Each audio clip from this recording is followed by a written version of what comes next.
Bom dia a todos os bravos que depois da festa maravilhosa acordaram para vir. O pessoal deve estar chegando.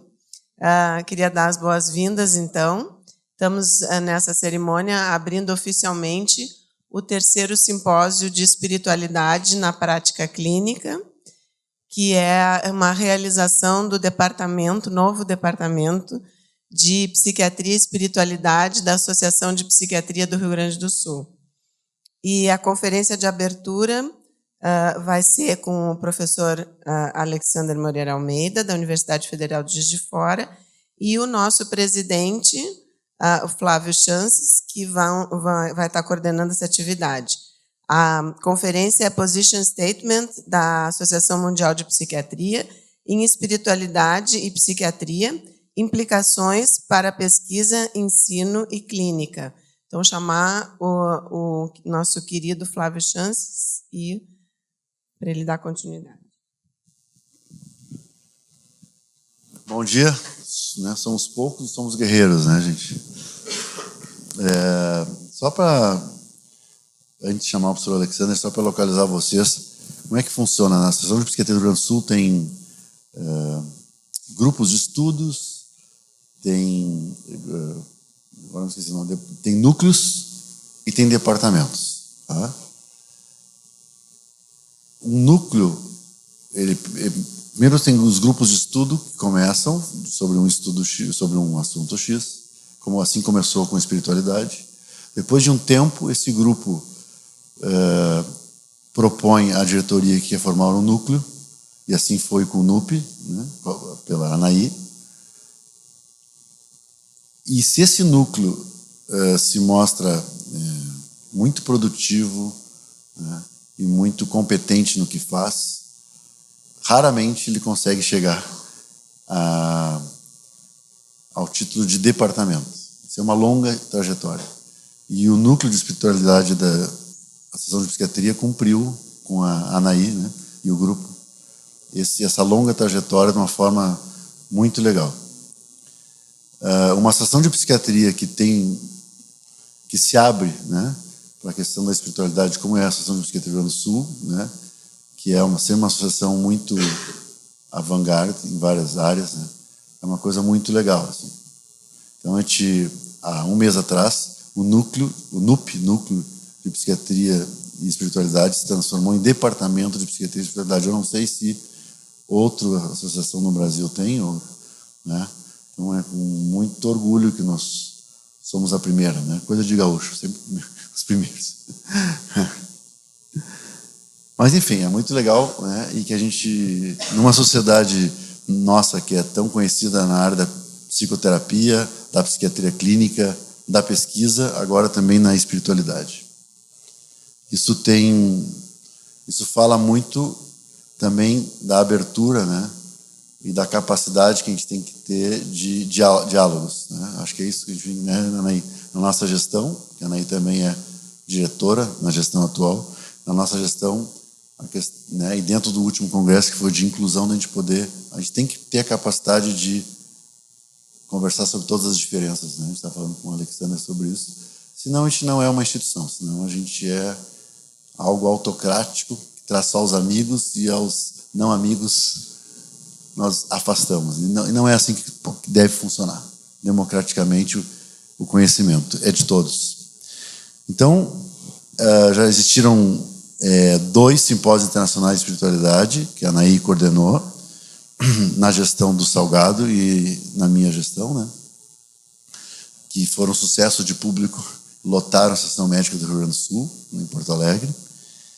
E hoje esse 3º simpósio, então, está ocorrendo aqui dentro da jornada do CELG, e já podemos, né, Anaí, imagino, convidar para o 4º simpósio, que vai acontecer dentro do Congresso Gaúcho de Psiquiatria, que vai acontecer em agosto, ano que vem, em Bento Gonçalves, para o qual todos estão convidados. Deixa eu fazer propaganda nesse momento, dizer que estamos fazendo 80 anos, né? Nós somos a associação de psiquiatria mais antiga do Brasil. A própria ABP, nossa co-irmã ABP, Associação Brasileira de Psiquiatria, tem 61 anos, nós temos 80 anos. Então, nós temos uma longa trajetória. E para comemorar os 80 anos, vamos fazer um jantar em outubro, na Sociedade Germânia. Então, todos que quiserem participar do jantar, que pode ser pago em 6 vezes, no cartão de crédito. A gente tem o stand da PRS, Associação de Psiquiatria do Rio Grande do Sul, lá embaixo. Então, já está à venda, estão à venda o jantar. A Carmen Tábido, que é a nossa presidente da Associação Brasileira de Psiquiatria, já confirmou a presença no nosso jantar. Vai ter uma atividade com ela no mesmo dia, que é sempre muito legal. E já estão abertas as inscrições para o Congresso Gaúcho de Psiquiatria em Bento Gonçalves. Sem mais propaganda, eu vou abrir então o 3º simpósio. A conferência de abertura é a Position Statement da Associação Mundial de Psiquiatria sobre espiritualidade e psiquiatria, as suas implicações para pesquisa, ensino e clínica. O conferencista professor Alexander Moreira, que já veio inúmeras vezes, já é amigo da PRS, tem que também ganhar o título de sócio da PRS, né? Está mais do que na hora, né, Alexander? Vou apresentar para vocês. O professor Alexander é professor associado de psiquiatria e diretor do NUPS, que é o Núcleo de Pesquisa em Espiritualidade e Saúde da Faculdade de Medicina da Universidade Federal de Juiz de Fora. É coordenador das sessões de Espiritualidade e Psiquiatria, isso é muito de orgulho para nós, da Associação Mundial de Psiquiatria e da Associação Brasileira de Psiquiatria. Ele possui graduação em Medicina pela Universidade Federal de Juiz de Fora, especialização em Terapia Cognitivo-Comportamental, residência e doutorado em Psiquiatria pela USP e pós-doutorado pela Duke University, nos Estados Unidos. Então, um prazer, eu chamo o professor Alexander para a sua palestra e depois nós teremos uns 15 a 20 minutos de perguntas.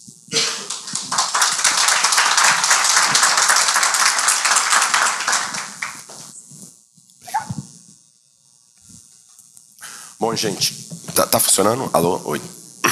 Bom, primeiramente, um bom dia a todos. Como a Anaí comentou, aqueles bravos que resistiram tá aqui pela manhã, né? E como a gente sabe, aquele que persistir até o fim, este sim será salvo, né? Então, assim, a gente tem que ter fé que as coisas vão ser superadas. Bom, vamos lá. Primeiro, realmente, eu queria parabenizar, né? Primeiro, agradecer, né, a PRS pelo convite. Parabenizar a PRS, o CELG e agora o Departamento de Psiquiatria e Espiritualidade por todo esse esforço que tem sido feito. Tenho acompanhado muito de perto, né, tudo isso, né, parabenizar a abertura que a PRS tem dado ao tema e especialmente a Anaí, né, que a partir todo esse movimento se tornou uma grande amiga, né, a gente se conheceu a partir do interesse de pesquisa e investigação nessa área, nós nos tornamos grandes amigos. Eu realmente admiro muito a Anaí pela capacidade de unir pessoas, de colocar pessoas de diferentes perspectivas e tentar tirar o melhor de cada um para um objetivo comum. Então eu queria, uma vez, manifestar a minha admiração, respeito e amizade. Obrigado, Anaí. Bom, nós vamos falar sobre o posicionamento da WPA sobre espiritualidade, religiosidade e psiquiatria. Esse position statement, ele vinha sendo elaborado há quase 20 anos na Associação Brasileira de Psiquiatria. E houve uma série de obstáculos, de dificuldades há um certo tempo. Acabou que o Royal College of Psychiatrists, né, a Associação Psiquiátrica Britânica, acabou publicando uma versão preliminar antes, sendo o position statement oficial do Royal College of Psychiatrists. E aquilo estava meio parado, na realidade, dentro dos trâmites do WPA. Aí, quando tive a oportunidade de ser eleito chair da sessão de espiritualidade e psiquiatria da WPA, colocamos junto com a equipe como prioridade, né, dar andamento no refinamento e na aprovação desse position statement. E para isso nós contamos com o apoio irrestrito do então presidente, Dinesh Bugra.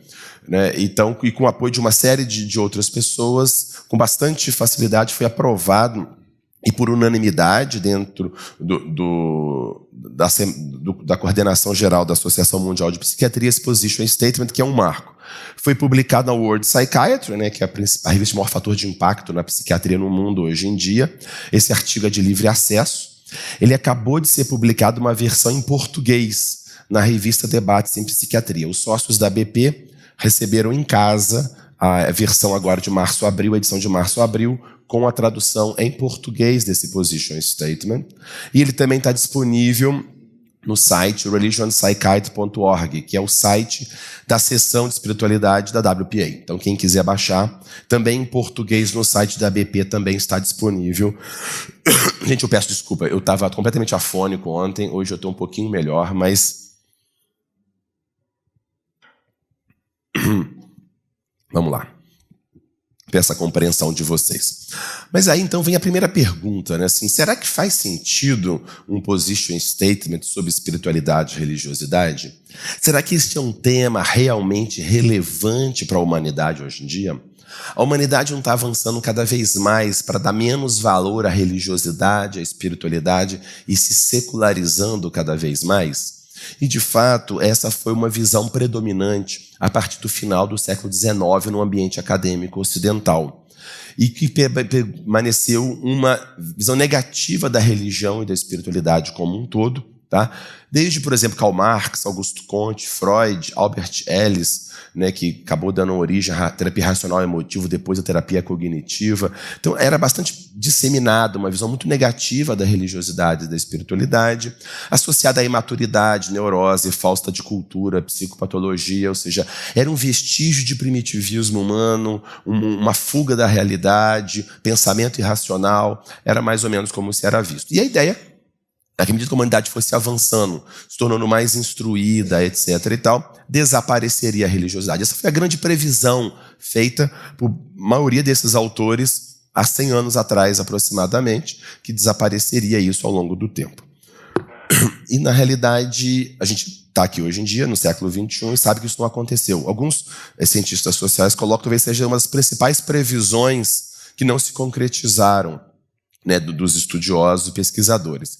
E nós temos até um caso bem interessante, porque até para entender como a espiritualidade faz parte de alguma forma da cultura humana, né? A gente não tem notícia na cultura humana, em nenhuma civilização era antiga ou moderna em que não haja religiosidade ou espiritualidade. Desde as pinturas rupestres, em grande parte têm uma conotação religiosa e espiritual, as primeiras manifestações artísticas humanas até hoje em dia. Mas muitas vezes se pensava que a religiosidade e a espiritualidade era apenas uma questão de imposição cultural, você aprendia aquilo pelo ambiente cultural que você estava, ou por uma fragilidade, falta de nível de instrução, falta de acesso à saúde, as pessoas buscariam essas soluções mágicas. E é interessante que essa teoria, essa tese foi testada, houve um experimento natural, por exemplo, na União Soviética. Por quê? Na União Soviética, assim que houve a Revolução Comunista em 1917, já logo no começo, Alexander Solzhenitsyn, no arquipélago Gulag, já conta que no início da Revolução, já com Lenin, logo no começo, começou uma perseguição muito marcada às religiões. Basicamente, os líderes religiosos foram trucidados em praça pública, torturados em público até a morte, outros foram para os gulags, etc. As religiões foram proibidas. As pessoas tinham aula de ateísmo científico obrigatória nas universidades. Isso, ou seja, era um esforço deliberado de acabar, eliminar a religiosidade de uma sociedade, e assim foi por basicamente 70 anos. Inclusive, só um exemplo, isso aqui é uma propaganda do governo comunista em 1930, e está escrito em russo, que vou traduzir para vocês: a luta contra a religião é a luta pelo socialismo. Claro que está a tradução aqui. Mas, então, aí mostrando os trabalhadores da cidade do campo, massacrando aqui, né, a questão religiosa e tudo mais. E aí essas campanhas continuavam, né? A gente sabe que os russos gostam muito, tem muito valor com os cosmonautas, né? São símbolos da nação, símbolo de tecnologia, de inteligência, de avanço, etc. e tal. E tinha uma campanha de 75. Quer dizer, essa, a anterior era a antiga, de 1930. Essa aqui é de 1930. Essa aqui é de 75. Em que o cosmonauta está lá do alto do céu e diz: não existe Deus, não há Deus. E aqui as igrejas caindo. Então, esse processo. E o que aconteceu, então, com a religiosidade na Rússia, ou na União Soviética? A gente tem dados muito interessantes. Em 91, assim que cai, né, o Muro de Berlim, cai a coisa, os não afiliados eram 61% na União Soviética e 31% eram ortodoxos. Mais ou menos 20 anos depois, a gente tem uma inversão completa disso. Ou seja, após 70 anos de um esforço deliberado de desaparecer a qualquer coisa ligada à religiosidade, a gente vê que, na realidade, as taxas de filiados e não afiliados, por exemplo, religiosos na União Soviética hoje em dia, são semelhantes à dos Estados Unidos, por exemplo. Estou mostrando que tem alguma coisa mais profunda e ligada aí a talvez a experiência humana relacionada a isso. O que mostra a necessidade nossa de entender e de lidar com este tema. Sobre isso, um dado, como é que a humanidade hoje em dia está? Esse é um estudo, o maior estudo já feito no mundo até hoje, o Pew Research Center, vale muito a pena quem tiver interesse. Tem um site deles, as pesquisas estão todas gratuitas na internet. Ele tem dados de muito boa qualidade. É o melhor dado do mundo hoje em dia sobre religiosidade na população mundial. Tá? E eles fizeram uma pesquisa do mundo e basicamente o seguinte: 84% da população mundial em 2010 referia estar filiada a alguma religião. 16% dizia-se não afiliado a nenhuma religião, sendo que metade desses 16 moram na China, onde é basicamente proibido ter religião e as pessoas sofrem perseguições. Então, a gente vê como, na realidade, é algo muito prevalente. Basicamente, 1/3 cristãos, 1/4 islâmicos, hindus, depois grupos menores. Então, mostra como continua no mundo algo extremamente relevante. Ou seja, mais de 6 bilhões de pessoas referem uma filiação religiosa. E lembrando que entre os sem filiação, uma grande parte tem espiritualidade, ou acredita em Deus, ou alguma coisa do gênero. Então, esse demonstra a importância. E como será que isso vai ser no futuro? Vai aumentar? Vai diminuir? Como é que será que isso vai acontecer?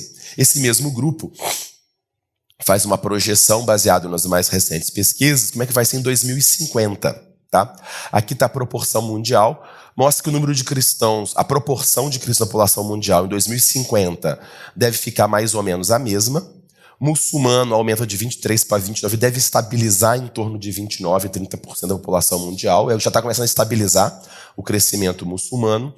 Agora, olha que interessante. Os dois grupos que parece que vão diminuir ao longo dos próximos 30 anos são justamente os grupos sem filiação religiosa, que deve cair de 16% para 13%, e o grupo dos budistas, de 7% para 5% da população mundial. Essas são as previsões, as melhores que a gente tem atualmente. Então, mostra que pelo menos a coisa deve ficar igual, né, em termos de proporção. Então, portanto, nós precisamos conhecer mais sobre esse assunto. Uma outra ideia também, onde se fala, né, a humanidade totalmente secularizada, etc. e tal, a gente vê que não é exatamente isso o que está acontecendo. A gente precisa ver, por exemplo, esse é um outro dado, o World Values Survey, que também é uma pesquisa muito boa internacional sobre valores no mundo inteiro, e crença de que as pessoas têm uma alma ou de que existe vida após a morte. Aqui estão os países mais populosos do mundo. Só não está a China, porque na China eles não permitiram fazer essas perguntas lá na China. Então, por isso que não está.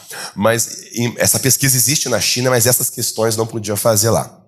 Só o governo comunista que pode fazer essas perguntas sobre religião na China. Aí você imagina que as pessoas respondem, né? Bom, quem tem juízo, né? Desculpa, gente, eu estou tossindo muito.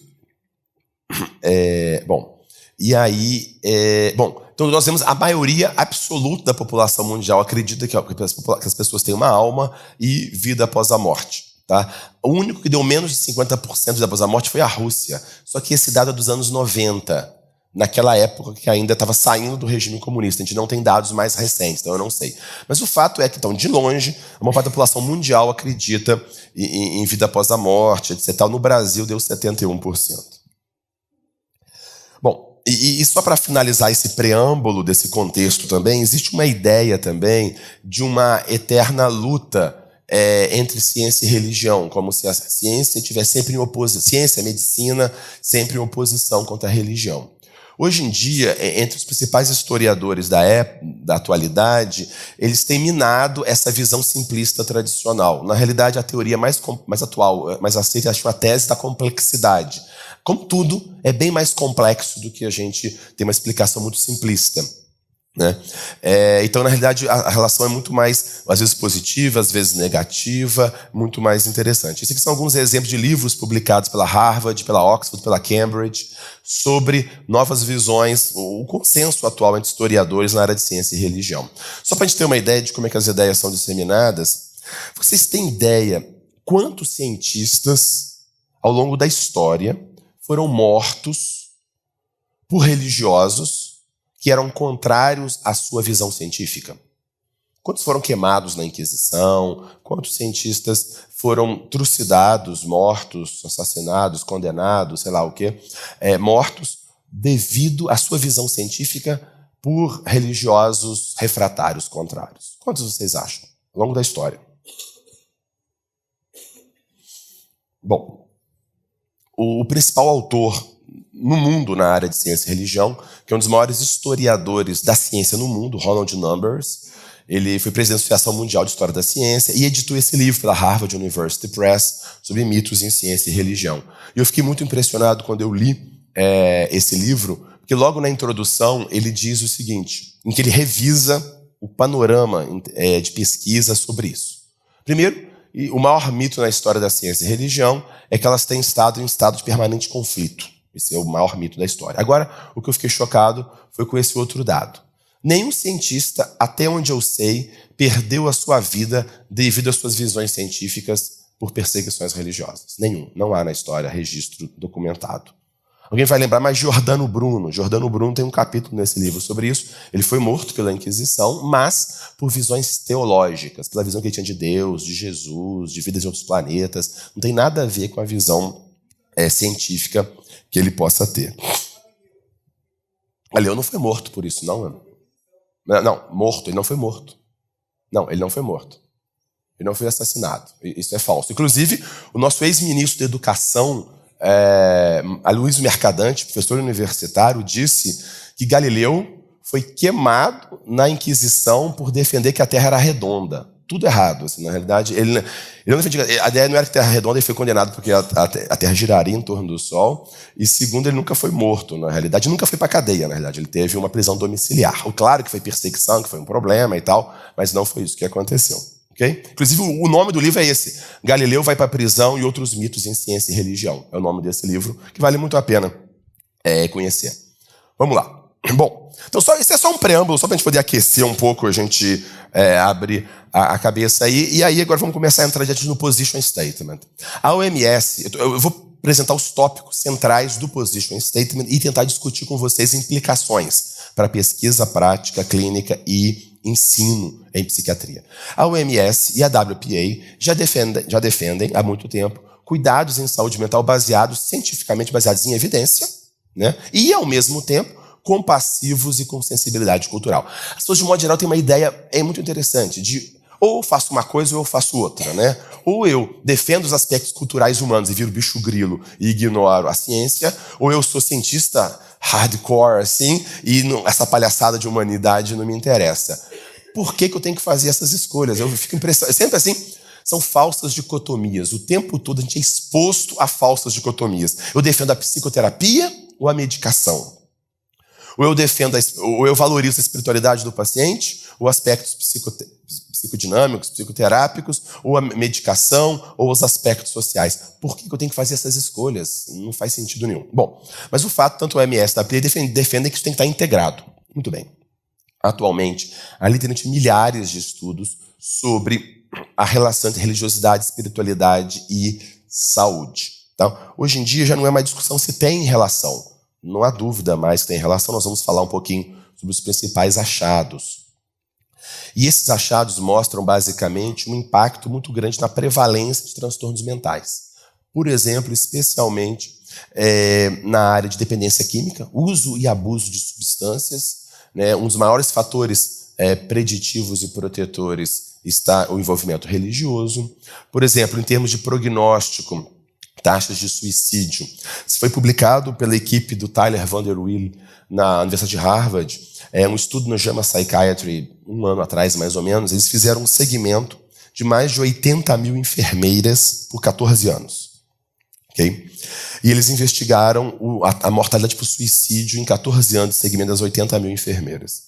E eles encontraram que as enfermeiras, que no começo do segmento frequentavam um grupo religioso em torno de uma vez por semana, morreram 7 vezes menos de suicídio ao longo dos 14 anos. 7 vezes menos.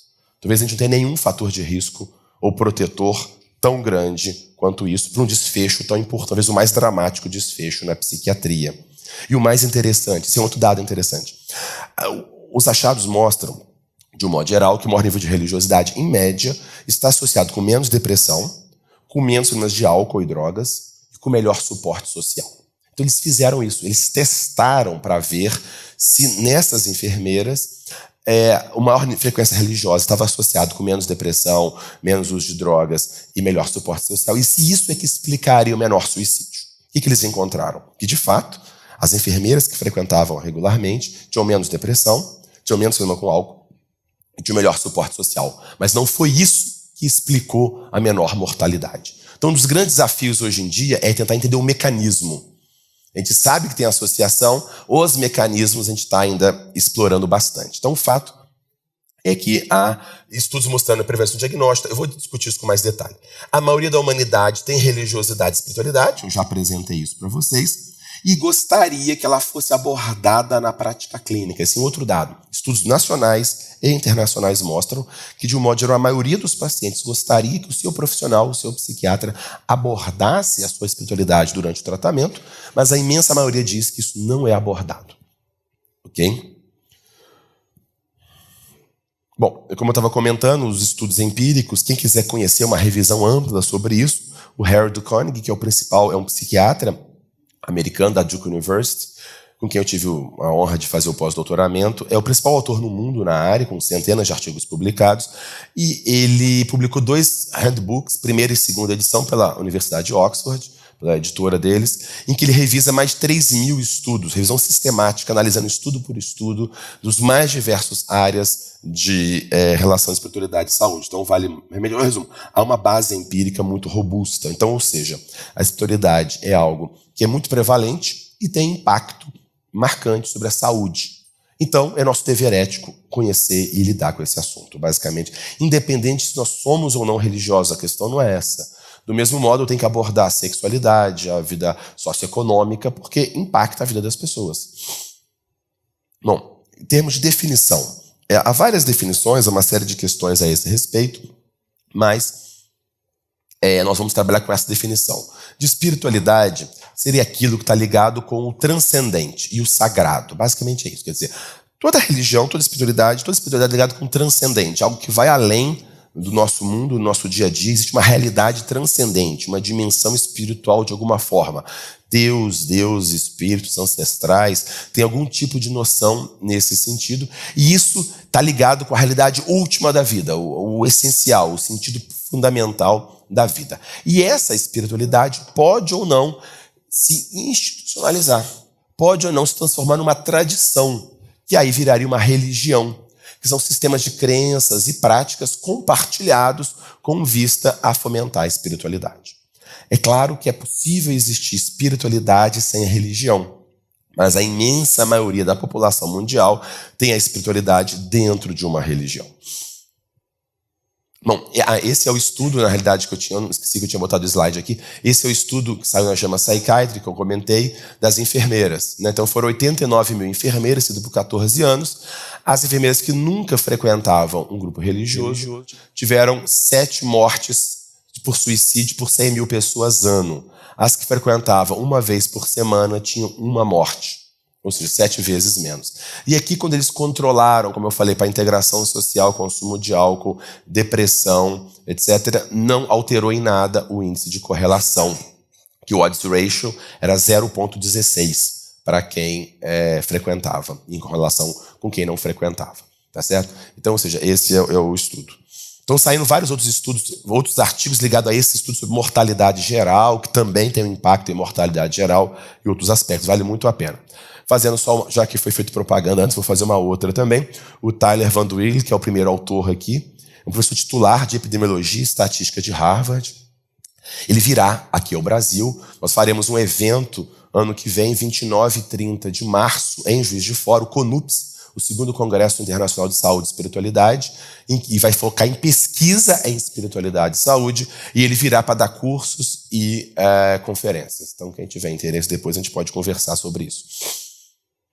E, só para dar um exemplo, um outro exemplo de evidência também nessa área, como as coisas são interessantes, e como isso... Esse é um artigo que está no Prelo, na realidade, uma doutoranda nossa, Janaína, uma psicóloga. Nós analisamos 161 pacientes em hemodiálise que foram seguidos por 1 ano, tá certo? Nós investigamos no início do segmento as variáveis clínicas, níveis de anemia, paratormônio, número de comorbidades, diabetes, hipertensão, lúpus, etc. Investigamos a qualidade da diálise pelo KTV, vimos várias variáveis clínicas, avaliamos o nível de religiosidade e de felicidade nessas pessoas. E o que nós encontramos, que foi bastante interessante, foi o seguinte, que, para nossa surpresa, o nível de felicidade autorrelatada por esses pacientes não se relacionou com as variáveis clínicas. Não se relacionou com o nível de anemia, nível de hemoglobina, com o nível de paratormônio, de número de comorbidades ou qualidade da diálise. Mas um dos fatores que se correlacionou foi o nível de envolvimento religioso desses pacientes, a de intrínseca, como eles buscavam trabalhar ou vivenciar sua religiosidade na sua vida. Agora, um outro dado interessante, a realidade organizacional frequentar não fez diferença. Provavelmente, embora a organizacional, a frequência, é uma variável muito importante de predição de variáveis clínicas, aqui provavelmente não foi o caso por causa da limitação mesmo da hemodiálise, deles poderem sair e ir para algum lugar. Parece que esse é o fator. Então, estou só mostrando desfechos muito diferentes, como abuso, abuso de substâncias, suicídio, e felicidade em pacientes renais crônicos em diálise, como isso impacta. Muito bem. Então, dado tudo isso, a WPA propõe que aí vão ser várias recomendações que o Position Statement dá para os 200 mil psiquiatras do mundo. Uma consideração cuidadosa das crenças e práticas religiosas dos pacientes, bem como da sua espiritualidade, deveriam ser abordadas rotineiramente, sendo, por vezes, um componente essencial da coleta da história psiquiátrica. Então, ou seja, dado isso, dado a prevalência desse tema e dado o impacto sobre a saúde, é nosso dever ético conhecer as variáveis que impactam a saúde e o prognóstico do nosso paciente. Se a religiosidade muitas vezes impacta, é nosso dever ético fazer essa abordagem. Então, o que a gente está propondo? Propondo que faz do mesmo modo que eu tenho que, na minha entrevista médica, saber como que é o contexto social que esse paciente vive, saber como que é a vida afetiva desse paciente, também explorar se ele tem ou não alguma religiosidade ou espiritualidade. Se ele tiver, pois não, me fale mais sobre isso, tenta entender como isso pode impactar a vida desse paciente e tudo mais. Se ele não tem, eu posso perguntar e me diga, e o que traz sentido, propósito para a sua vida? Então é preciso explorar esses valores. Nós vamos ter, inclusive, uma mesa no final, no início da tarde, às 2h30, em que justamente a gente vai discutir sobre aplicações clínicas e eu vou falar sobre como abordar isso na entrevista. Então eu não vou me prolongar muito aqui para não ficar repetitivo. E em algumas vezes vai ser o ponto essencial de toda a história, vamos dizer, esse tema. Mas muitas vezes os pacientes querem falar sobre esse assunto, mas eles ficam constrangidos, com medo do profissional não valorizar ou de desqualificar. E às vezes por experiências prévias, é bastante comum. Às vezes o paciente fala, olha, doutor, quando eu pergunto, eu falo, nossa, doutor, que bom que você está me perguntando, porque eu já falei sobre isso para o meu psiquiatra, para o meu terapeuta, e eu percebi que ele mudou de assunto, que ele começou a se mexer na cadeira. Os pacientes não são bobos, eles percebem. Ou deu uma resposta desqualificadora, etc. E aí o paciente não fala daquilo que é mais importante para ele. E tem uma pesquisa feita no Brasil, entre os psiquiatras filiados à Associação Brasileira de Psiquiatria, foi um mestrado da USP, da Cecília, sobre o professor Homero Valada, em que se investigou a religiosidade dos psiquiatras brasileiros. E alguns dados bem interessantes. Mostra como, do mesmo modo, pelo mundo como um todo, os psiquiatras tendem a ser menos religiosos do que a população em geral, embora a maioria tenha uma religiosidade, tenha uma espiritualidade. Outro dado bem interessante é que os psiquiatras com mais tempo de treinamento, foram treinados há mais tempo, têm menor religiosidade do que os psiquiatras mais novos. Em parte, talvez, pelo contexto de teorias antirreligiosas que eram mais prevalentes na formação religiosa, não se sabe ao certo. Mas o mais interessante é o seguinte... Não sei mais, mas um dado interessante é o seguinte. Pergunta para o psiquiatra se ele acha que era importante integrar a espiritualidade do paciente na prática clínica. 77% diz que sim, que é importante. E quando pergunta quais são as barreiras que você vê, olha que interessante. 30% dizem que a barreira é o medo de exceder o papel de médico. Será que eu não estou extrapolando ou não? Como que eu faço? E olha que interessante, esse medo é maior entre os psiquiatras com filiação religiosa. Porque provavelmente a pessoa não recebeu treinamento, não sabe como fazer e fica com medo de não quer fazer proselitismo. E é lógico que não é fazer proselitismo, nós vamos explicar aqui como fazer sem ultrapassar o nosso papel. Então, as duas principais causas que os psiquiatras falam que não abordam é medo de ser papel de médico, 20%, e 22% falta de treinamento, não recebeu nenhum treinamento. De fato, na minha faculdade de medicina, por exemplo, a única coisa de religião que eu aprendi era que testemunho de Jeová não gosta de receber sangue, ponto. Era isso que eu sabia. Não é verdade? É isso que eu aprendi. Né? Então, assim, isso é bastante importante. Então, a ideia é desenvolver mecanismos de treinamento. Como que a gente pode treinar o profissional a lidar com isso? A gente está orientando atualmente um mestrando, o Fabrício Oliveira, em parceria com John Petit da Harvard University, em que nós estamos revisando todos os estudos publicados sobre currículos de espiritualidade para residência de psiquiatria, e estamos terminando o trabalho propondo um currículo básico de espiritualidade e psiquiatria para ser implementado nas residências de psiquiatria. E a gente, depois, nossa ideia no doutorado é treinar, testar o impacto disso, depois, pela WPA, adaptar e propor esse currículo nuclear para o mundo inteiro, para facilitar um treinamento baseado em evidências e simples de ser realizado. Bom, e justamente para tentar suprir esse déficit de treinamento, nós temos que ter o currículo, mas e aqueles que já fizeram a residência? Como que a gente faz? Né? Então a ideia é educação continuada, como, por exemplo, esse simpósio que está acontecendo. No Congresso Brasileiro de Psiquiatria, todo ano tem cursos e seminários sobre espiritualidade. No Congresso Brasileiro deste ano, agora em Brasília, vai ter um curso sobre aplicação clínica de espiritualidade. Inclusive a Mariana, psiquiatra daqui, ela vai estar também lá no nosso curso, dando aula.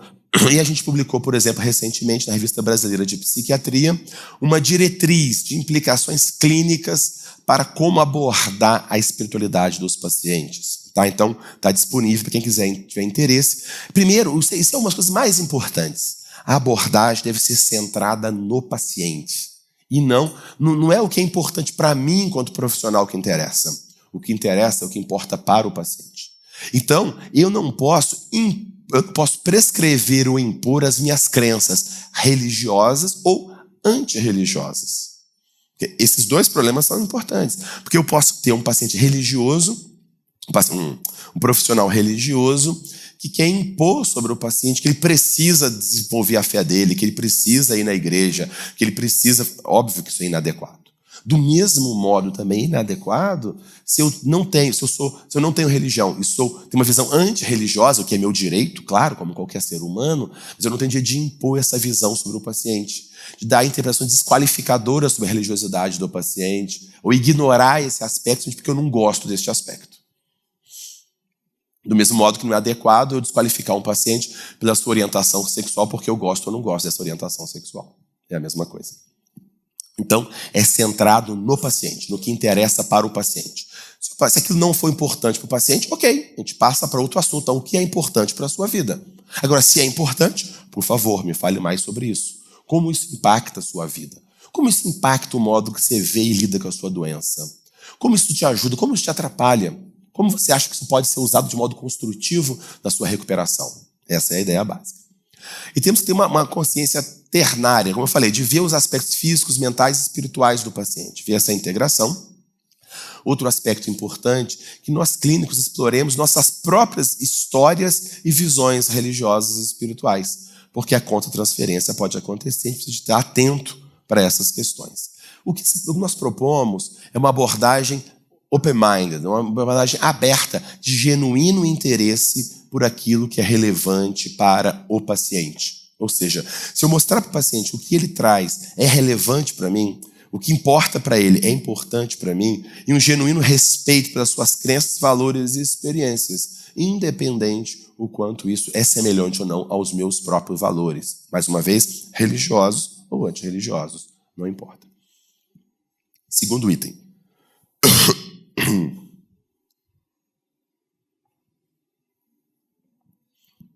A WPA propõe que a compreensão da religião e da espiritualidade e sua relação com o diagnóstico, etiologia e tratamento de transtornos psiquiátricos devem ser considerados como componentes essenciais, tanto na formação psiquiátrica como do contínuo desenvolvimento profissional. Tanto a diretriz da WPA como a da ABP recomendam que na formação do psiquiatra seja abordado os aspectos da espiritualidade dos pacientes. Isso já está constando.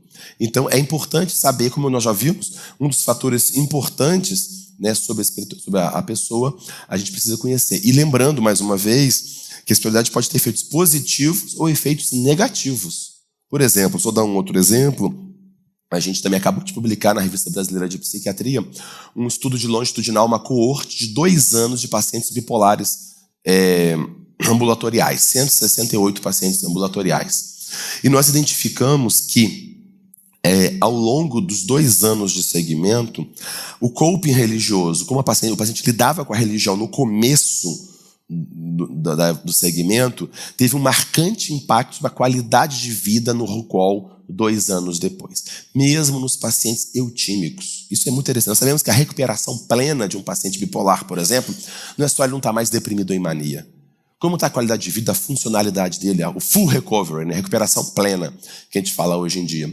Então, o que nós percebemos é o seguinte, mesmo em paciente eutímico, o coping religioso impactava. E olha que interessante, os pacientes que tinham coping religioso positivo mais alto, 2 anos depois, eles tinham em média 10 pontos a mais no RUCOL em termos de qualidade de vida.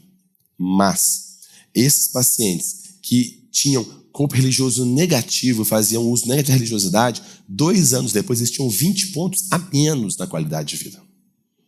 Então, ou seja, um marcante impacto positivo e negativo sobre a qualidade de vida, dependendo do tipo de uso de religiosidade que esse paciente fazia.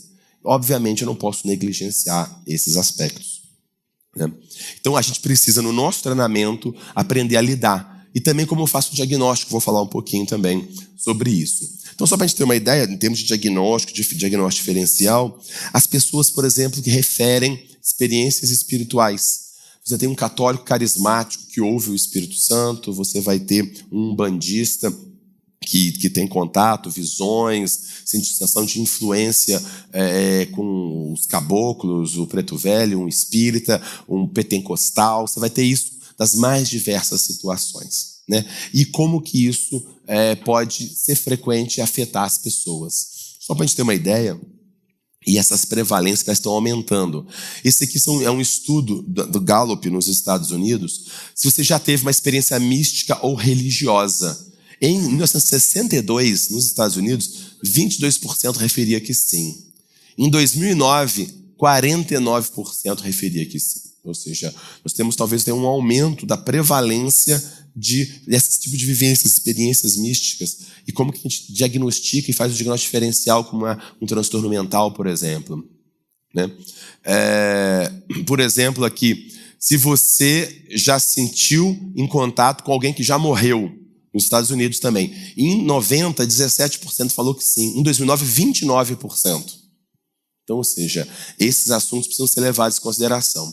Só um outro dado bem interessante, um estudo do OMS com 250 mil pessoas em 50 países, sobre os chamados experiências psicóticas na população geral. Hoje em dia a gente já sabe que a maioria das pessoas que têm viés alucinatórias não são pacientes psiquiátricos e não são psicóticos. Esse é um exemplo.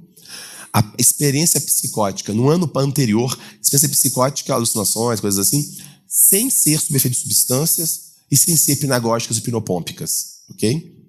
12% da população mundial. No Brasil, nesse estudo, deu 30%, tá? Só para vocês terem uma ideia. Mas apenas 1/10 desses 12% tinha esquizofrenia. Ou seja, 90% daqueles tendo experiências, aspas, psicóticas, não eram psicóticos, não eram pacientes com transtornos psicóticos. E tem havido um crescente interesse nas últimas décadas, nos últimos 10 anos aproximadamente, de estudar o que é essa experiência psicótica ou anômala, o nome que a gente quiser dar para isso, numa população não clínica. O que isso significa? Quando é um preditor de um quadro psicótico abrindo ou um quadro frustro, ou quando é uma coisa que não tem nada a ver. Esse é o desafio. E qual que é o problema? Um dos problemas é o erro de diagnóstico diferencial que já aconteceu. Esse aqui é um artigo nosso, publicado na History of Psychiatry, sobre, por exemplo, a loucura espírita no Brasil. No início do século XX, as religiões de caráter mediúnico, como Umbanda, Espiritismo, por exemplo, eram consideradas como causas marcantes de doença mental, pelos principais nomes da psiquiatria brasileira. Franco da Rocha, Juliano Moreira, Antônio Carlos Pacheco Silva, Henrique Roxo, etc. e tal. Então houve uma série de conflitos nesse sentido. E para isso, então, o que a gente tem feito? E um dos lugares que a gente pode conhecer melhor população não clínica com alto nível de experiência psicótica são os grupos religiosos. Porque lá se reúnem pessoas que têm esse tipo de vivência e que, a princípio, não são populações clínicas. Então, como que eu posso conhecer dessas pessoas? Então, esse é justamente uma das linhas que a gente tem investigado. A Letícia, aqui do Rio Grande do Sul, a Letícia Almiana, também tem pesquisado bastante nessa área. Ela fez o doutorado com a gente. Esse aqui, por exemplo, tudo que nós fizemos com 115, no caso, 115 médiums espíritas. E nós investigamos a prevalência de transtornos mentais comuns pelo SRQ. Foi um baixo nível de transtornos mentais. Eles tinham um bom ajustamento social. E o mais interessante, a frequência do transe completo de incorporação se associou com menos sintomas psiquiátricos, com melhor ajustamento social. E maior alucinação auditiva entre eles tinha melhor ajustamento social. O que é diferente daquela variável, daquela ideia do contínuo. Quanto mais sintomas psicóticos, mais doente a pessoa fica. Então, ou seja, nós estamos falando de uma população diferente. Precisamos de conhecer isso melhor. Tá? Por causa do tempo, eu vou ter que acelerar aqui. E aí, no caso da Letícia, a gente fez, junto com Cloninger e com Gordon Claridge, um estudo longitudinal de 1 ano de segmento de pessoas que buscaram grupos espíritas, por exemplo, por causa de vivências psicóticas, digamos assim. E o que aconteceu no segmento de 1 ano? E o que nós percebemos é o seguinte, que a intensidade das vivências psicóticas, alucinatórias, não foi preditor em 1 ano de segmento, por exemplo, de qualidade de vida. O que foi o preditor? Positivo foi autodiretividade, aquela força do ego estruturado, autodirecionamento. E o que foi o preditor negativo? Desorganização cognitiva. As experiências incomuns, que são as alucinações, etc., não foram preditoras.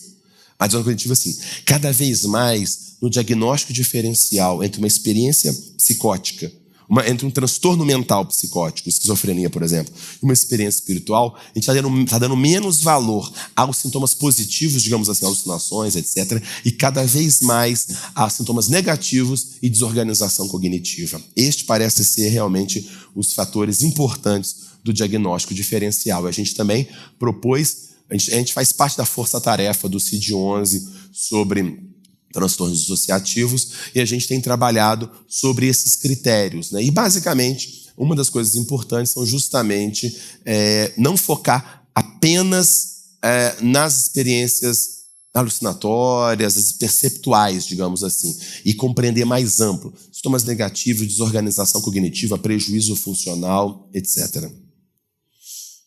Muito bem. A WPA propõe que há necessidade de mais pesquisas sobre religião e espiritualidade em psiquiatria, especialmente nas aplicações clínicas, e busca uma ampla diversidade de contextos culturais e geográficos. Por quê? De longe, a maioria das pesquisas são da América do Norte e da Europa. Então é preciso expandir isso mais, e também como aplicar. Temos muitos estudos observacionais e tal, e menos estudos de aplicação clínica, como fazer isso. Mas tem uma boa notícia.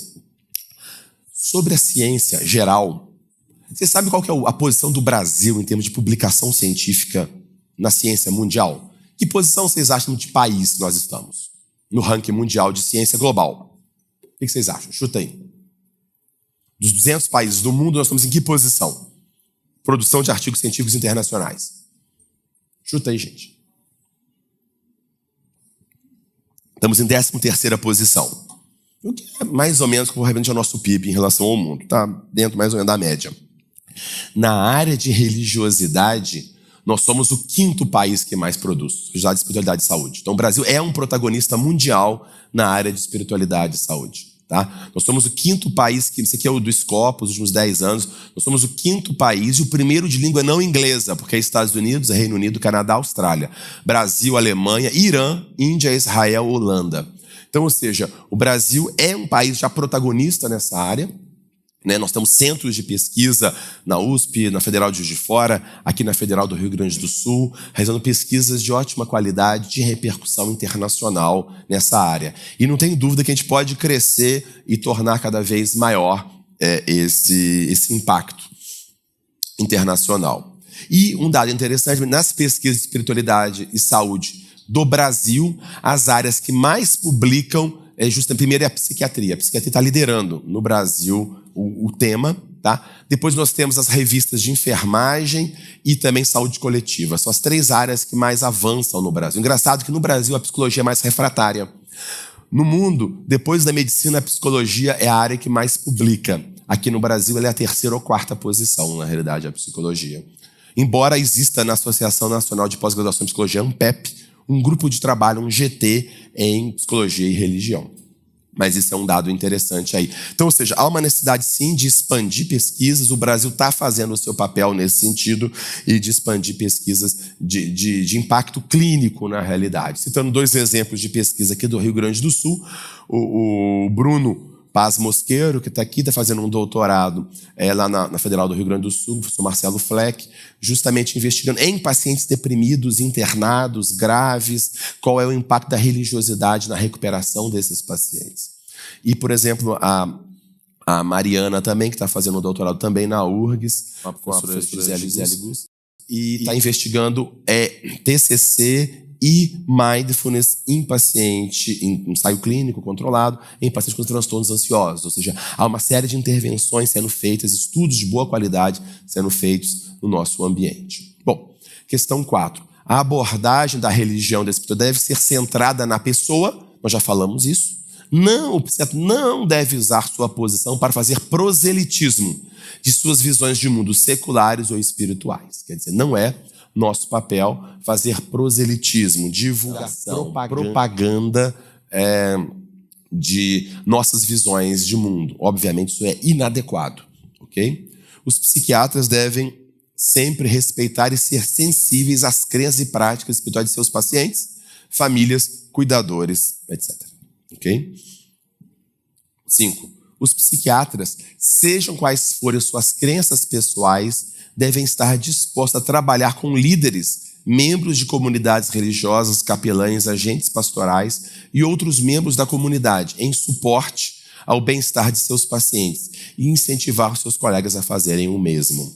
Então, ou seja, nós queremos ter um impacto sobre a sociedade. Que outras parcerias com a sociedade nós podemos fazer para ajudar a promover a saúde das pessoas? Um exemplo, por exemplo, muito construtivo, a Pastoral da Infância no Brasil. A Pastoral da Infância, da Igreja Católica, da Zilda Arnes, aqui do Sul, acho que ela é gaúcha, não é? Paraná, e confundir gaúcho com paranaense não vai dar certo, né, gente? Falei mal, quis agradar, me dei mal pra caramba.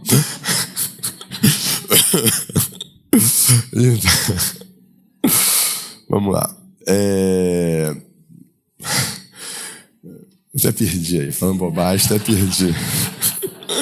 Bom, então a Pastoral da Infância é um exemplo, né, de quando você une uma necessidade de uma intervenção, no caso, pesagem de crianças, medir crianças, prescrever o soro caseiro, etc., com uma comunidade que tinha capilaridade, a Pastoral da Infância. Com isso, se foi capaz de diminuir milhares de mortes, milhares de pessoas não morreram por causa dessa intervenção. É um case internacional de sucesso, de parceria. né? Então, por exemplo, na nossa área, o Setembro Amarelo, né, a prevenção de suicídio, muitas comunidades religiosas estão interessadas em trabalhar com isso. E é muito triste, por exemplo, que eu ouvi alguns casos de colegas psiquiatras que foram chamados para falar em eventos com comunidades religiosas sobre o tema e se recusaram porque eram grupos religiosos. Quer dizer, é o nosso plano de levar a mensagem a estes grupos. E, infelizmente, às vezes isso ainda acontece. Infelizmente, isso está sendo recomendado aqui. E não é só aqui. A gente fez uma revisão há um tempo atrás sobre como as organizações de base religiosa impactam a saúde pública. Só para a gente ter uma ideia, na África, mais ou menos metade da infraestrutura de saúde é feita por organizações religiosas. No Brasil, hospitais filantrópicos, né, de origem religiosa, muitas vezes católicos, espíritas, protestantes, têm um papel extremamente importante. Falei aqui da pastoral da infância, né? E tem estudos mostrando onde tem a pastoral da infância atuando, a menor mortalidade, menor criminalidade, maior peso ao nascimento e maior duração do aleitamento materno, por exemplo. E saiu uma série muito interessante na Lancet, em 2015. É uma série sobre o cuidado ligado à fé, a comunidades religiosas. Então vale muito a pena ler essa série da Lancet. E ele fala o seguinte, que as organizações baseadas na religiosidade entregam, né, um volume substancial do cuidado de saúde no mundo. E aí a ideia, nós temos que apreciar as dimensões sociais, culturais, espirituais dos cuidados em saúde e compreender também as razões porque diferentes práticas dão oportunidades de trabalhar com a comunidade religiosa mais como parte da solução do que do problema. Claro que vai ter problemas. Mas o pastor ou o centro espírita está falando que tem que parar o lítio. Isso existe. Mas como que eu posso, ao invés de ver que é um problema e simplesmente partir para o confronto, como podemos fazer um trabalho integrado para que, ao invés de falar que não tem que dar lítio, que a gente possa fazer um trabalho em conjunto, em parceria nesse sentido. Ou seja, o maior engajamento que a gente precisa fazer. Sobre tratamento também, uma outra pesquisa brasileira da Juliane, também lá na USP, com o Homero Valada, por causa da Psychological Medicine recentemente, uma revisão sistemática de terapia cognitiva, de intervenções, na realidade, com influência religiosa. Basicamente, o que eles investigaram aqui foram terapias cognitivas comportamentais, que foram modificadas para incluir aspectos da fé e da crença dos pacientes, e mostrou que em transtornos ansiosos eram mais eficazes que tratamentos controle, que os grupos controle. Então, ou seja, tem um impacto esse tipo de coisa. Por fim, a WPA propõe que os psiquiatras devem demonstrar consciência, respeito e sensibilidade para o importante papel que a espiritualidade pode desenvolver para muitos funcionários e voluntários na formação de vocação para trabalhar no campo dos cuidados em saúde mental. Muitas pessoas vão para a área de saúde mental por sentimento de vocação religiosa. A gente tem que entender e respeitar isso. Claro que não quer para impor, mas é importante respeitar. Existem estudos mostrando, Farr Curling, que é um dos maiores estudiosos sobre impacto da religiosidade na profissão nos Estados Unidos, ele identificou, por exemplo, 500 psiquiatras que viam a psiquiatria como uma vocação, um chamado, muitas vezes uma vocação religiosa. Essas pessoas tinham maior satisfação com a profissão e menos burnout, porque viam um significado mais profundo para lidar com as questões.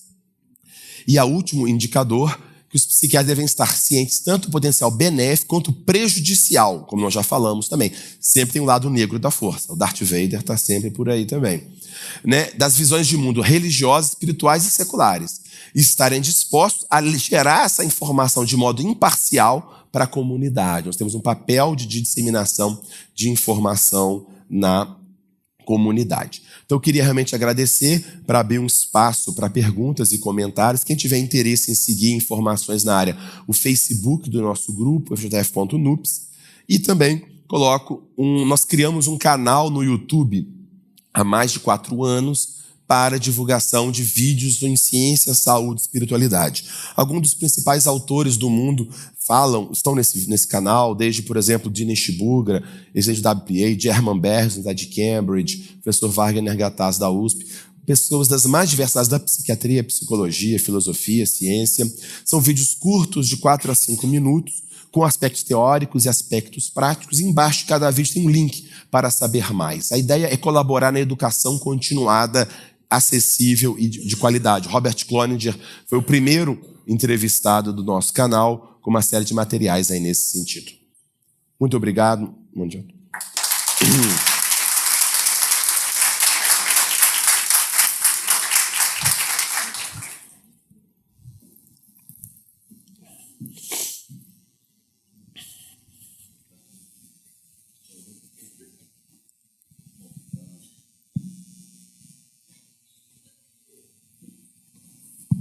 A gente tem ainda uns 15 minutos. Eu queria começar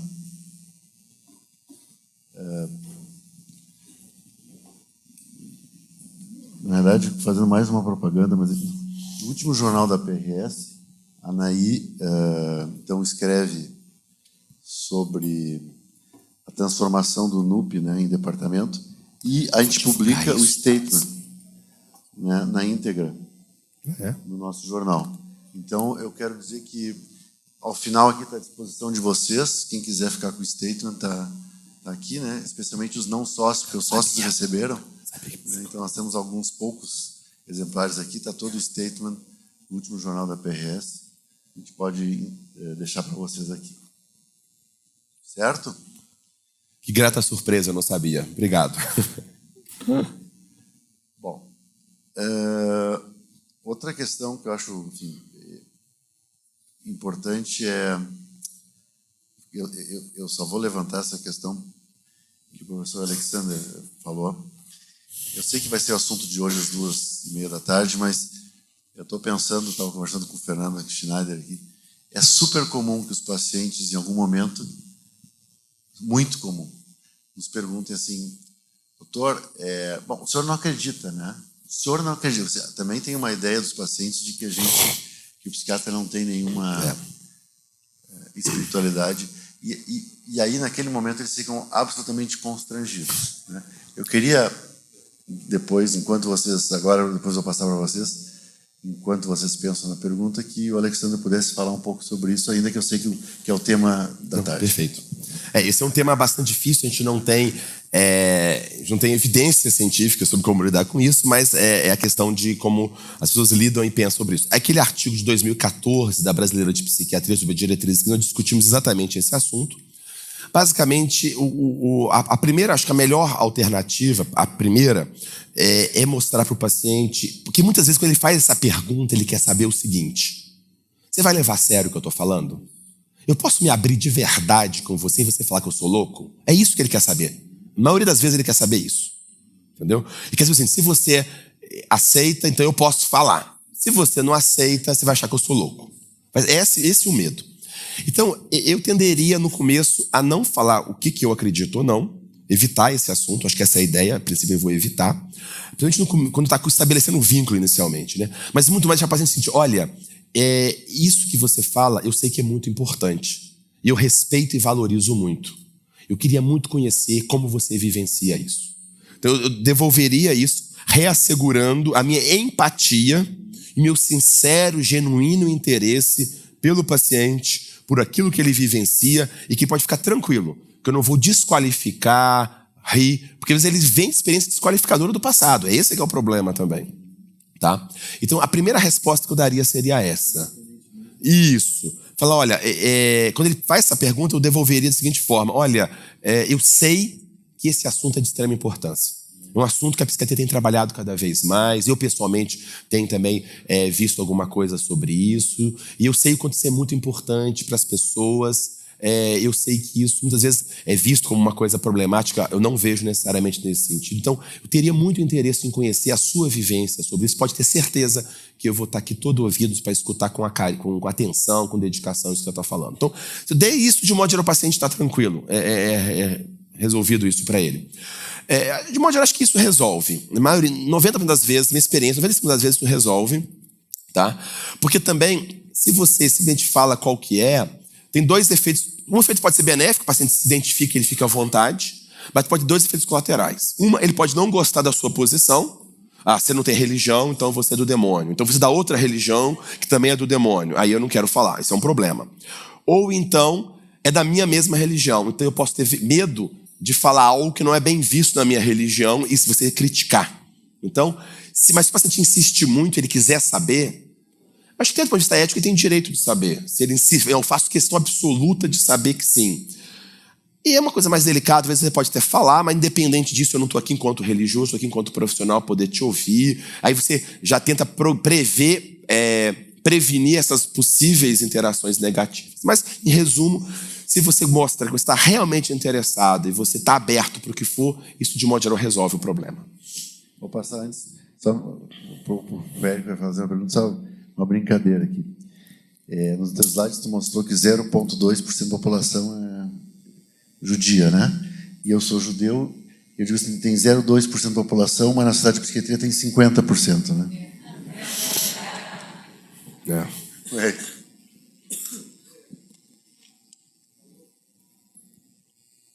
Acho que não está funcionando o microfone dele aqui. Alô? Bom dia, professor. Excelente a sua apresentação. A minha questão, assim, esse efeito positivo que a religiosidade tem na saúde das pessoas, isso teria a ver com a rede social, um efeito na imunidade? Não sei se vocês teriam resposta. Qual é o mecanismo de ação que isso se dá? Muito boa pergunta. Basicamente, hoje em dia, como eu falei, não há dúvida que existe um impacto, de um modo geral positivo, mas também negativo, isso já é consenso. A questão é qual é o mecanismo. Tá? Há vários possíveis mecanismos propostos e investigados. Por exemplo, a maior rede social, maior e mais profunda. Você consegue, às vezes, falar muito mais de coisas mais profundas com um colega, por exemplo, que vai na igreja contigo, do que um colega que vai na academia contigo. Porque você vai estar interessado em fazer coisas mais vivenciais. Então, qualidade da rede social, a questão de menor uso de substâncias pelo valor e pelo contexto social. Tem a questão de psiconeuroimunologia, tem estudos, por exemplo, de maior frequência religiosa, menores níveis de interleucina 6 e isso mediando menor mortalidade. Há estudos de psiconeuroimunologia. Há estudos, por exemplo, de sistema nervoso simpático e parasimpático, por exemplo, melhor regulação do sistema autonômico, práticas espirituais como oração, meditação, etc. Então, há uma série de possíveis mecanismos, mas que, a princípio, quando você vai testar esses mecanismos... Outra coisa, um arcabouço cognitivo de dar sentido e propósito às coisas, né? Assim, encontrar significado nos problemas. Viktor Frankl, por exemplo, é um caso clássico, né? Encontrar significado nos problemas, nos desafios, nos problemas da vida, enxergá-los muito mais como desafios que vale a pena investir do que um problema caótico que eu não consigo lidar. A ideia de que Deus dá o frio conforme o cobertor, por exemplo. Se está acontecendo, eu posso enfrentar e vou ter algo positivo. Isso tudo parece ser mecanismos. Mas o problema é que quando a gente vai testar esses mecanismos, de modo geral, eles explicam apenas uma parcela pequena de toda a associação. Então a gente está precisando de explorar melhor. Esse é um dos grandes desafios de pesquisa daqui para frente, entender os mecanismos. A gente tem 10 minutos, seria bacana que aproveitasse. Tem mais, né? Bom dia a todos. Inicialmente, parabenizar todo o grupo, né, pelo esse grande evento. Eu sou professor da Universidade Federal do Rio Grande, da FURG. Atualmente estou na direção do curso, mas sou um médico bastante eclético. Não tenho formação em psiquiatria, mas eu sou um médico patologista com formação em medicina da família e doutorado em educação médica. E hoje estou atuando numa comunidade terapêutica, não como psiquiatra, mas sim como médico, para trabalhar a questão de redução de danos, né, da saúde geral da comunidade. E a minha pergunta como é que estão os estudos com relação à religiosidade, que nós sabemos que é o carro-chefe dessas comunidades, com relação à recuperação e à redução de danos também no status psiquiátricos, né, dos pacientes de comunidades? Obrigado. Ok, obrigado. Como eu disse, a espiritualidade é um dos fatores mais importantes do ponto de vista epidemiológico em termos de prevalência de transtornos de uso de substâncias. Esse é um dado bastante importante. E sobre o impacto da espiritualidade e religiosidade no tratamento, né? Primeiro, o AA já é uma grande dica para a gente, né? Quer dizer, o AA ele surge a partir de uma experiência espiritual. A maior parte dos passos tem um componente espiritual. O Mark Galanter, é um dos principais autores que pesquisa o impacto desse despertar espiritual do AA sobre o impacto do tratamento das pessoas. E ele tem encontrado em vários estudos sobre isso. Sobre as comunidades terapêuticas, a gente sabe que é um tema controverso no Brasil sobre comunidades terapêuticas, que é um grupo muito heterogêneo, temos grupos muito sérios e grupos não tão sérios, como a gente sabe disso. A gente tem um estudo que acabou de ser publicado sobre dependentes graves de crack internados em comunidades terapêuticas no Brasil. É uma parceria com o grupo do Uniad, da Unifesp, do Ronaldo Laranjeira. Nós são 560 pacientes dependentes de crack internados. O que nós encontramos foi o seguinte, que mesmo quando, digamos, a religiosidade falhou enquanto prevenção, o paciente se tornou dependente de crack, nós percebemos que aqueles pacientes, especialmente, que tiveram um convívio religioso mais intenso dos 15 aos 17 anos, que participaram de atividades religiosa dos 15 aos 17 anos, eles tinham dependência de crack menos grave. Eles começaram a usar crack mais tardiamente, eles usavam menos quantidade de crack, tinham menor envolvimento com criminalidade e menor gravidade pelo craving, pela fissura que eles tinham também. Nesse estudo a gente quer dar um segmento agora para ver a resposta, a evolução desses pacientes. A gente tem muito pouco estudo sobre isso. Existe um doutorado de uma professora, atual professora da Unifesp, a Zila Sanches, em que ela fez o doutorado também investigando pessoas que conseguiram sair da dependência, melhorar a dependência química, dependência de substâncias, a partir de envolvimentos religiosos. Mas, resumo, esse é um assunto ainda muito pouco estudado, às vezes ainda é tabu. Por esse conflito, a comunidade religiosa, não é? É aquela história de qual que é o meu quadrado, né? O meu terreno é esse. Em vez de todos nós nos unirmos pelo interesse do nosso paciente, como é que a gente pode unir forças para o bem do nosso paciente? Há muitas vezes aquele interesse de qual que é o meu quadrado e tudo mais, e nessa discussão quem perde são os pacientes. Mas, em resumo, há muito pouco estudo que precisa ser mais feito. Então a gente vai para a última pergunta, né? Porque logo agora vem uma atividade, então a gente vai encerrar com a última pergunta. Pode te apresentar, por favor. Oi, o meu nome é Ellen, eu sou estudante de medicina. Eu gostaria de perguntar se tem algum estudo sobre fatores da sociedade, associados à religiosidade ou não, como anos de escolaridade, fator socioeconômico. Desculpa, eu não entendi a pergunta. Se tem algum estudo que relacione fatores à crença religiosa. Fatores sociodemográficos e crença religiosa, é isso? Sim, e outros fatores, enfim, fatores de experiência prévia, mas basicamente fatores sociodemográficos. Tá, muito bem. Só falando assim, a gente vai encerrar agora, mas quem quiser depois continuar conversando, eu estou à disposição aqui ao final da conferência, a gente conversar ali fora e responder outras questões que quem tiver interesse. Sobre fatores sociodemográficos, o que a gente tem de dados de modo mais consistente? Mulheres são mais religiosas do que homens, isso é bastante consistente, transcultural.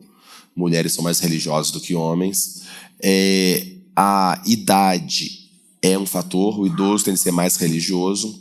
Há uma série de discussões se isso é porque antigamente o idoso vem de uma geração mais antiga que era mais religiosa, ou porque ele vai ficando mais idoso, ele começa a ter outras preocupações existenciais, mais do que só o dia a dia de sustentar a família, e começa a ter outras preocupações.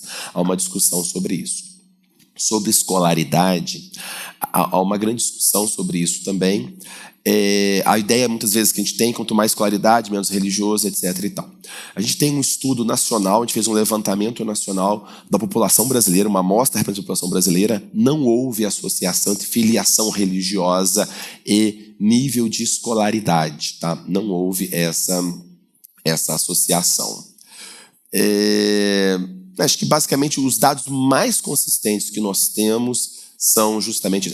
um outro estudo, um artigo nosso está submetido agora, de uma doutoranda nossa, sobre crença de vida após a morte, que é uma crença muito forte das religiões, e é meio tabu falar sobre isso, como se fosse um negócio proibido e tal. O que nós encontramos, ao contrário do que nós fizemos, foi em Juiz de Fora, fizemos uma amostra de 600 pessoas, entre pacientes internados em hospitais gerais, hospitais de alto padrão socioeconômico, de baixo padrão socioeconômico, e os seus cuidadores, familiares estavam juntos. Ao contrário do que a gente esperava, a maior crença em vida após a morte estava associada com maior escolaridade. E alguns estudos feitos na Polônia e nos Estados Unidos não encontraram associação entre nível de escolaridade e crença em vida após a morte. Tá? Então, acho que é isso. Acho que em panorama geral seria isso. Ok? Então, a gente vai terminar a atividade só para localizar, assim, né? As pessoas entraram, que eu sei que estão chegando para a próxima atividade. A gente está encerrando a palestra de abertura do 3º encontro de espiritualidade e psiquiatria da Associação de Psiquiatria do Rio Grande do Sul. Esse encontro vai continuar hoje durante o dia, né? À 1h30 da tarde. A coordenação é da Anaí, que é a nossa coordenadora do departamento. A gente começou dizendo que a Associação de Psiquiatria do Rio Grande do Sul transformou o núcleo em departamento. Então, para nós, é uma grande honra que nós temos um departamento de psiquiatria e espiritualidade. Resumindo o que o professor Alexander conversou com a gente nessa manhã, ele falou sobre a statement position da WPA, da Associação Mundial de Psiquiatria, entendendo que sim, que a religião ela acontece e ela aparece nos consultórios psiquiátricos e que a WPA enfatiza que isso precisa ser abordado de alguma forma por todos nós, independentemente das nossas crenças pessoais. Dentro do conceito da medicina centrada na pessoa, que é isso que está se vendo cada vez mais nas faculdades de medicina, é impossível pensar numa psiquiatria centrada na pessoa, em que pessoas que tenham alguma crença espiritual ou religiosa, isso não seja abordado. Durante muito tempo, isso foi falado também, nas nossas formações psiquiátricas, isso era visto como algo que não se poderia, né, falar. Bom, alguma coisa interessante, só para finalizar, lembrando que sim, o professor Alexander mostrou que já existem pesquisas bastante importantes no tema no mundo, no Brasil e no Rio Grande do Sul, e o nosso principal centro produtor de conhecimento científico aqui no Rio Grande do Sul, que é a URGS, a pós-graduação em psiquiatria, tem linhas de pesquisa nisso. O professor Marcelo Fleck, a professora Gisele Gus, a professora Neuza Rocha têm feito pesquisas, têm orientado os mestrados e doutorados. Portanto, isso entrou também na academia e na ciência séria. Portanto, a religiosidade e espiritualidade é visto dentro das pós-graduações também, inclusive com estudos de psiconeuroimunologia, e assim como a gente viu ontem a microbiota, que altera, né, fatores pró-inflamatórios, a psicoterapia também, e também a espiritualidade. É esse caminho que a gente está andando, de poder pensar no paciente como um todo. E, finalizando, a gente tem no último número da Associação de Psiquiatria do Rio Grande do Sul, do nosso jornal, o statement da WPA. Nós temos alguns exemplares aqui, para quem não é sócio, à disposição, quem quiser. Agradeço mais uma vez ao professor Alexander. Agradeço mais uma vez estar presente aqui. E agradeço a Anaí, que é, ao fim e ao cabo, né, a responsável por tudo isso nos últimos anos. Só para finalizar, eu tenho que lembrar que há muitos anos, né, Anaí? A Anaí me procurou na minha casa e me disse assim: Flávio, como é que tu acha que na cidade de Psiquiatria do Rio Grande do Sul, na sociedade, o pessoal vai ver a questão da religiosidade e tal, como é que é uma associação tão conservadora e tal? Eu disse: bom, primeiro, conservadorismo a gente tem que trabalhar mudando, né? Às vezes leva 1, 2 gerações, a gente vai devagarito, né? Mudando as coisas, e aqui no Rio Grande do Sul a gente vai fazendo isso. E segundo, se tu é sócia como todos os outros, tu tem mais, aliás, como todos os sócios, trazer qualquer tema, desde que seja levado a cabo e de uma forma séria e ética. E depois, ao final de 8 ou 10 anos, a Anaí é hoje coordenadora do departamento a quem eu queria oficialmente aqui comentar. Obrigado.